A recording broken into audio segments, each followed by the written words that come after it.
Okay, well, let's go to World War II. You know, we all know that the United States entered into World War II, of course, to get rid of this awful dictator, Adolf Hitler, and fascism. You know, we certainly stood for the right things in World War II. At least that's what most people think is the end of the story. But what you're suggesting is it's a little more complicated than that. In World War II, you will see the exact same agenda unfolding. We saw the Federal Reserve being created right before the onset of World War I. We see the World Bank being secretly planned at the Council on Foreign Relations Economic and Finance Group during World War II, even before Bretton Woods takes place.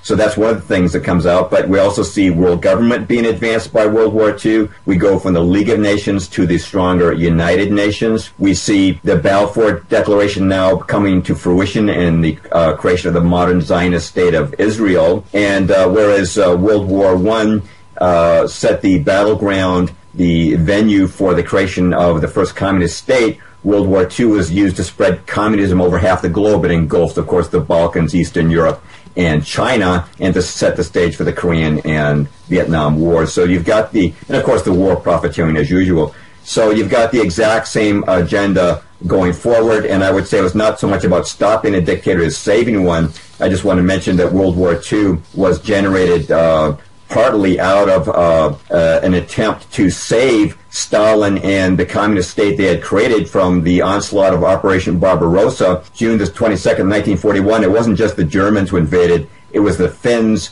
the Croats, the Italians, the Romanians, the Hungarians. And Stalin knew, and the Illuminati banksters knew, that if Japan attacked from the east, Stalin and the Soviet Union would be clamped in a vise. And I do believe that is why 1 month later, when all the reports showed that hundreds of thousands of Russian troops were surrendering and Stalin was about to go kaput, that's why they put an oil embargo on Japan.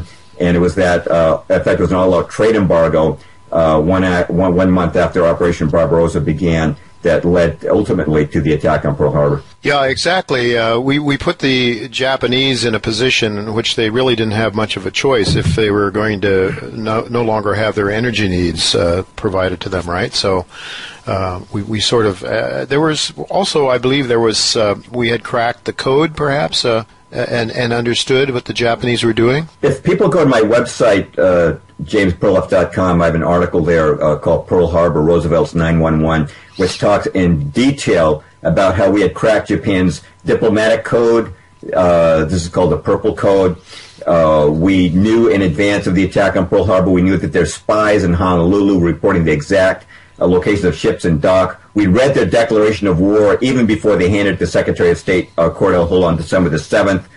We also had cracked their naval codes. We knew that their fleet was approaching Pearl Harbor. The Japanese fleet maintained discretion, but it did not maintain complete radio silence.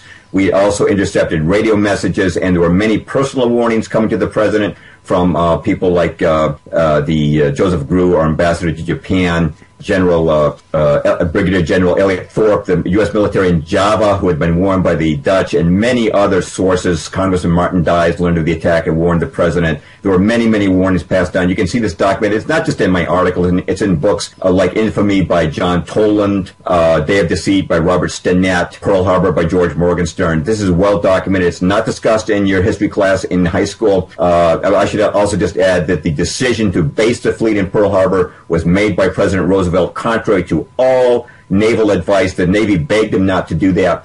Pearl Harbor is vulnerable to attack from 360 degrees. It had to be resupplied over 2,000 miles of Pacific. It was bad for morale. There was 37% Japanese ethnically in Hawaii, which meant we were vulnerable to sabotage and espionage. It was a terrible decision made by the president, yet he was never held accountable. Instead, all the blame was thrown upon our military commanders in Hawaii, General Short and Admiral Kimmel. They were made the scapegoats, and to this day, many of them still think that they were to blame for the Pearl Harbor disaster.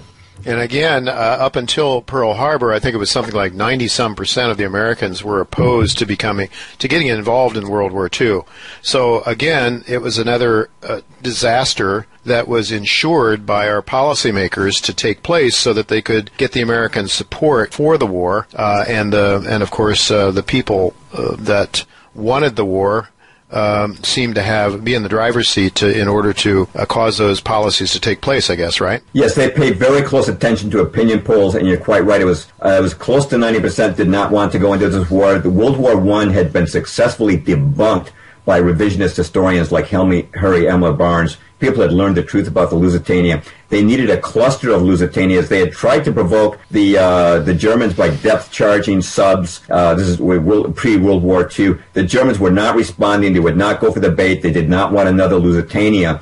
And that's why they had to turn their attention to Japan. Mm-hmm. And that's why you have the Secretary of War, Henry Stimson, had stated that he said the question was what diplomatic fencing had to be done in order to put Japan into the position of firing the first shot. Mm-hmm. And there's no question that this was an attempt to get us into that war again. I think one of the prime motivations, the urgency was Operation Barbarossa, but the overall agenda was the globalism, communism, and Zionism that we discussed at the outset of this particular discussion of this segment of the series of wars. Okay, let's move on.